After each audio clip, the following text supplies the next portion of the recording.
Good morning and welcome. Good morning, Marilyn. Sister Julia wanted to say a few words to us, to welcome us.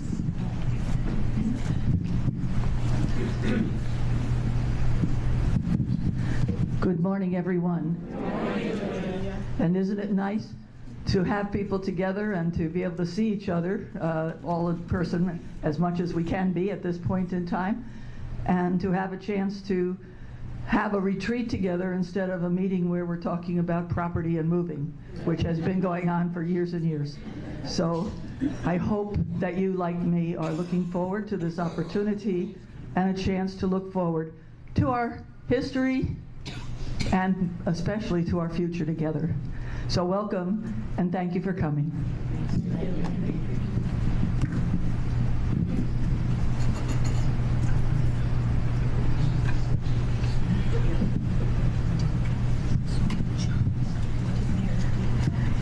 It's my pleasure and joy to introduce Nancy Sylvester, IHM, which you probably don't need much introduction. She doesn't need much introduction. She's quite a famous woman. I went to a meeting recently, and we were talking about congregational gatherings, and one said to me, "Oh my gosh, we just finished having Nancy Sylvester at our meeting, and she is awesome. You are so lucky." So Nancy comes to us with a lot of history in, it's more than facilitating.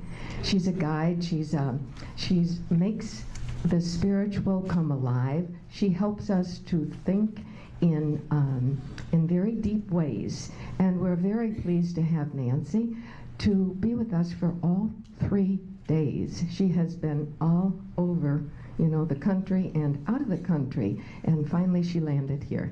So Nancy, thank you very much for being with us. We look forward to the whole day. Thank you, Diane. Well, I think we're all going to be getting used to this new space. I hear you've been on a journey for quite a couple of months or the whole year in terms of all the moves. But it reminded me a little bit of my foundation. Our foundress is connected to you. Because you know that story of Teresa Maxis. And she went into, we would have said exile, because the Bishop of Detroit sent her away. She traveled through Pennsylvania and she started us in Monroe, Michigan first. Then she started what become the Philadelphia IHMs, and from them the Scranton IHMs.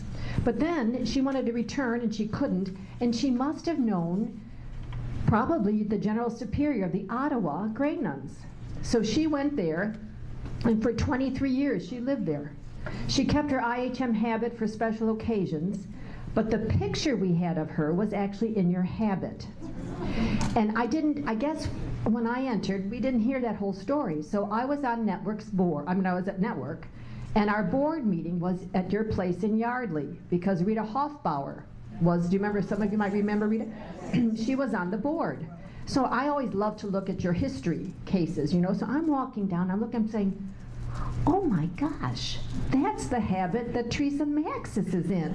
So then I realized a great connection. So in a way, even as you've been maybe, quote, displaced, you find a new home.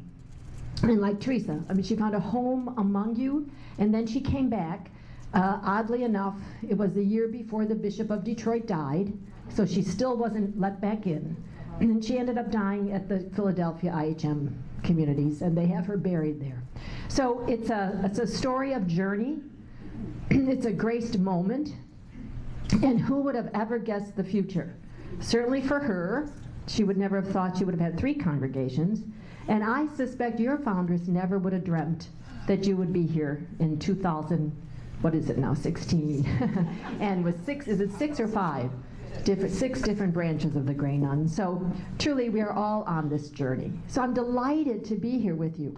I think some of you may know, but just so a quick what's out of my graced history, how have I gotten to where I am? I taught first, high school, and I loved it. But then I saw these job openings at Network. And because my undergraduate degree was done in political science and philosophy, I thought, well, this would be great. And we were really committed to social justice and systemic change as a congregation. So I went into Network for 15 years. I was there from 1971 to, 1977 to 1992. And during that time, I was lobbyist, researcher, and the national coordinator, executive director. And at the end of that, I was beginning to get a sense that things were shifting. In my earlier times lobbying, you really did talk to Republicans and Democrats. You really did talk with the staff and the aides, and Republican senators voted for some of the things we put out. But by 1992, things were beginning to shift. Some of you might remember 1994. Newt Gingrich was elected and then he became Speaker of the House. And it became the Gingrich Revolution. I think that planted the seeds for what we're experiencing today with such great polarity and great difference in our political arena. When I left Network, I got elected to leadership. And so as part of that leadership time, I was elected president of the Leadership Conference of Women Religious. So I served in that presidency 1998 to 2001. And one of the things we do is we go to Rome, which is rather nice, except the true purpose is we have to go visit the sacred congregations. And at that time, the issues that we were dealing with are quite similar to the ones we continue. Joan Chittister was invited to do the Worldwide Women's Ordination Conference, and her prioress, Christine Vladimiroff, was asked to tell her not to go. Janine Gramick and Bob Nugent had been working with New Ways Ministry, and the congregation said that was not an appropriate ministry for sisters and priests. And the third one, which doesn't really relate to us, but was clearly a critical aha moment for me, was something that our colleagues, our priest and brother colleagues, often have to bring to the congregation.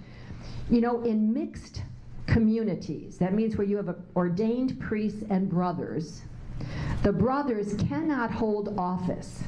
They do not have authority.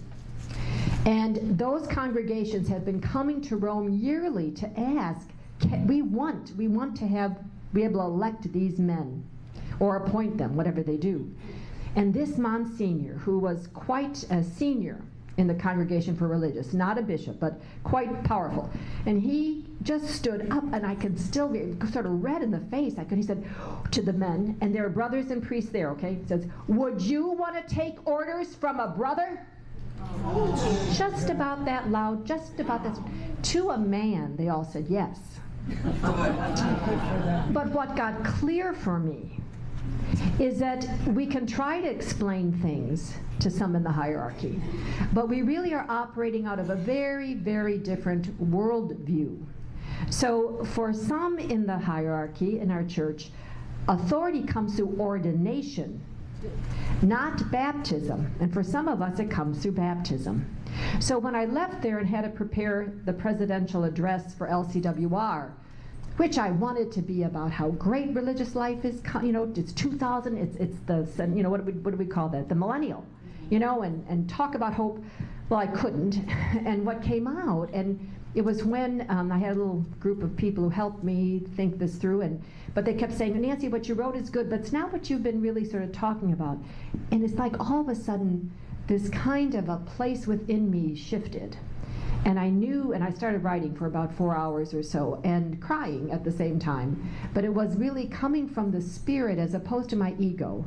And what I said is that we're at an impasse with some in the hierarchical church, and that all the ways we know how to respond aren't going to work, and we need to find new ways of being that comes from our deepest selves, or from contemplation.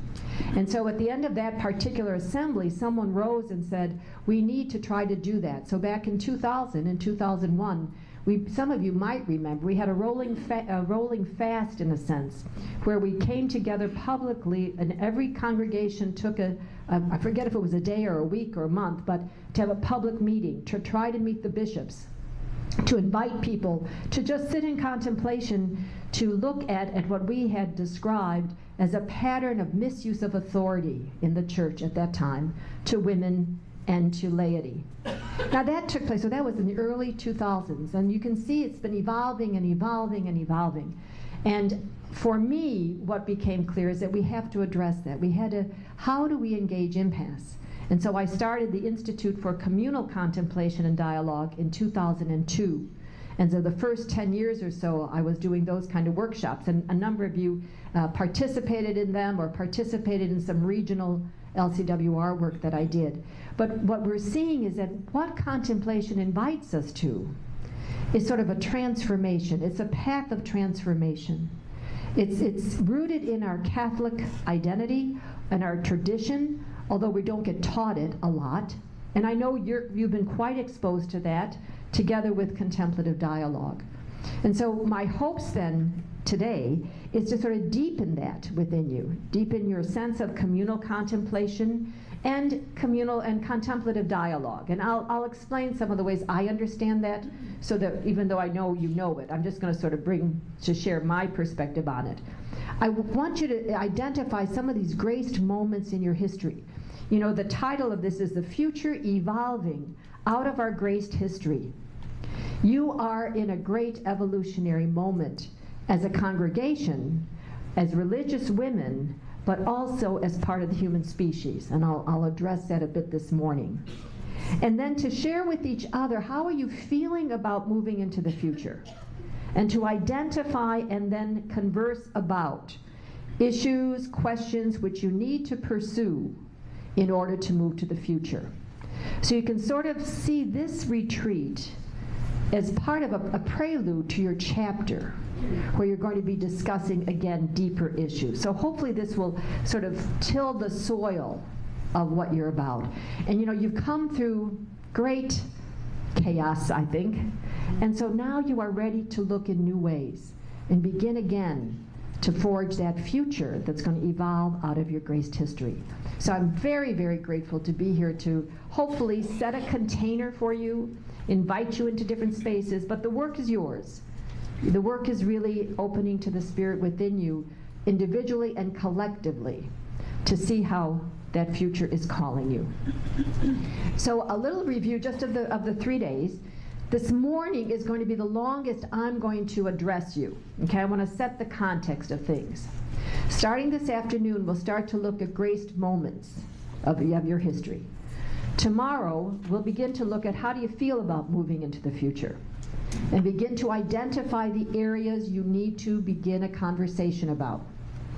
The final day, you'll be choosing in sort of like a open space, which of those areas do you want to spend a good hour, hour and a half talking with each other? And then we'll hear it, and then we'll come to a sort of an engaging ritual of, okay, if we're going to go this direction, what do I need to give up? What do I need to foster? So those are sort of a general flow of the time, and I hope, and with your committee, we hope it will achieve what we want. We also will be learning this space. So I've given a certain amount of time for breaks and how we're moving, but you know, we're all learning. So we got to learn how to go around these tables. We've got to figure out how to share those few bathrooms. I, who am a bathroom person, am panicky, you know. How am I going to get there all the time? So but I think everything here looks so beautiful. And I think after this morning, we can pull these shades up. We won't need the PowerPoint. We can watch the rain come down. but I hope we'll have a good time together as well. All right, so what I'd like to begin with is having our prayer, be one of contemplative sitting. And let me say, and I know lots of people talk about contemplation a variety of ways, and that's why I just want to share with you what I mean and why I choose to do this particular prayer. You know, every spiritual tradition has a transformative path, and so does ours. But as you know, contemplation was never just talked about a whole lot in I don't think, in our upbringing.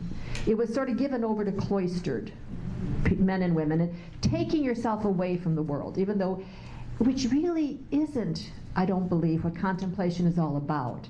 And there's a woman who lived in the 1900s, Evelyn Underhill, and so she writes that contemplation is the birthright of every Christian, the birthright. And why? Because it's one of the ways that you engage in a transformative process to change how you think and how you act. So when I was finishing and trying to figure out this engaging empath thing, I kept saying, we start to change, we need to shift how we're thinking about things and also how we're acting. And so it's a way of awareness. It's deepening one's awareness. Unlike prayer that we would say with lots of words and ritual, which uses our mind, our imagination, which is good, but it is not the prayer of contemplation, which, although there are different forms, I'm going to focus in on silence, because as St. John of the Cross says, silence is the first language of God. And what it is, it's not silence where we are waiting for content. You know, sometimes you might encounter folks who say, okay, let's sit in contemplative silence and think about. Okay, now I don't mean to, I'm sorry if someone here might have done that. I don't mean to ridicule that, but the important distinction is sometimes we do reflect waiting for an insight, waiting for content, okay, for God to speak. You know, we talk about prayer as talking to God. But in contemplation, it isn't silence that's empty, waiting to be filled. It is a deep communion. It's dropping into the space in which you encounter the divine. That's why when I do contemplative sitting, I do it first. So we'll begin there because I don't want you thinking about stuff. That's later. But what you're doing is you're dropping down to that deepest space within you to show your willingness to speak not from your ego, but from the divine dwelling within you. So just as a quick review, because I know that some of this is part of what you do and know, is when I love that phrase, take a long, loving look at the real. And it's attributed to English mystics. I love that because I don't even know who they're referring to, but the English mystics. So the reason I like that is it's not because it's not accessible to us. Okay, it's not like you've got to search for something not there. It's here, but we just don't see it. And when I talk about consciousness, you'll see what I think the connections, that we have to keep widening our lenses. And contemplation assists us in doing that. And a contemplative practice over time really empties you in ways that are rather astounding. So it's a form of prayer that is basically wordless. Again, that's not to say the Ignatian way of meditation and imagination and all that isn't helpful. And that may be your, but in this case, I'm inviting you to let go of words. That's what you're trying not to, because our head, you know, we know words are much more than words. Huh? They carry with it enormous amounts of assumptions and images, and sometimes it makes you angry, and sometimes it makes you happy. But so it's trying to be a wordless prayer. It's to become fully present to this moment. You know, it's very hard to be present to the moment. I would suspect if you would reflect, we're always thinking about, oh my gosh, did I turn off the stove before I left the apartment this morning? Or I really wish I could be watching some football game this afternoon. Or I can't wait to get home because, or I regret that I did. We're thinking about what we did that we're not happy about. We're thinking about what we're going to do. And the only real time we have is the now. So part of this sitting is to become present to the now.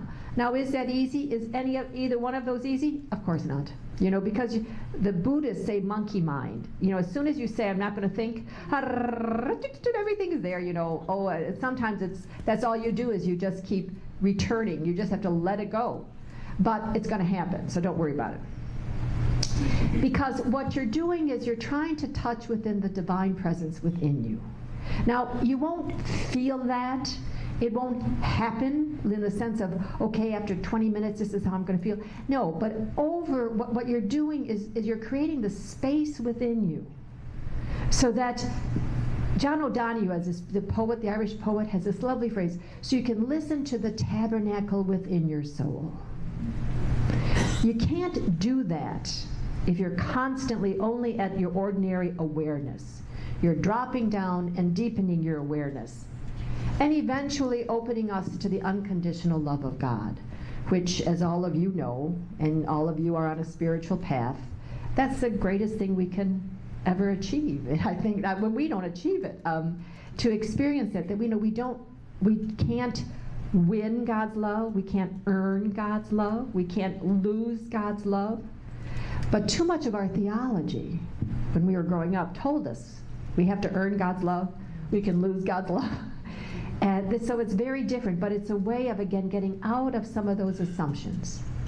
So contemplation then for me is this kind of dropping down and going deep. And so again, you probably have your own practice, and that's okay, do it. But for those of you who might want to try something a little different, or maybe just reconfirm how you do things, we'll always start with grounding yourself. Now, over the years, now I say to myself, just get comfortable in the chair you're in, because our bodies are so different, and chairs are different. So the idea is when you sit, you want your body to be a conduit of your energy, and not blocking it. You know, your body wants you to breathe. Your body wants you to go up those chakras, you know, right from the down all the way to the top of your head. And so you want to do that. So I would ask you, because we're going to move into sitting, to bring yourself, try to get comfortable in that chair if you're not. Ideally, you want to sort of sit with your feet flat on the floor, but that's also not all right for everybody. Why is that? That's because we are learning so much about energy, and all the what we can do is, so you're sort of feeling the energy of Earth. But then we're going to be creating some incredible energy in this room in the next 3 days. So you're just sort of drawing on it. You're rooting yourself, you might say. And then, you know, somehow in our culture, we get the notion that slouching is comfortable. So we slouch. It really isn't. Your spine wants to be a spine. Now, again, I know some of you may not be able to sit straight. That's okay. But if you can, try to think of yourself as sort of a little on a marionette string, you know, just pull yourself up just a little bit more. And if you watch your shoulders go up, just relax them down. And then always find a place for your chin, because, you know, sometimes you see people, their heads up. You know, you can't sustain that real long without getting a crick in your neck. So find a place where your neck feels good. And then do something with your hands. Hands are always a problem. So you may want to just open them in your lap, put them flat, whatever it is. But what you're trying to do is allow your body, who so wants to be part of this, to help you, to open yourself up. And then the two practices and then the major thing is you set the intention to be present to God within. You set the intention to be open to having God work within you. That's critical, because that's what it's all about. An intentional process. And the two approaches I'll just mention is one, which is like using your breath. That comes from the Eastern tradition. You follow your breath in and out. So when you begin and you start to think and you get this great idea, rather than pursuing it, you go back to your breath, in, out. So you refocus your attention into your breath. How that came through some of our Christian tradition is a mantra. Some of you might remember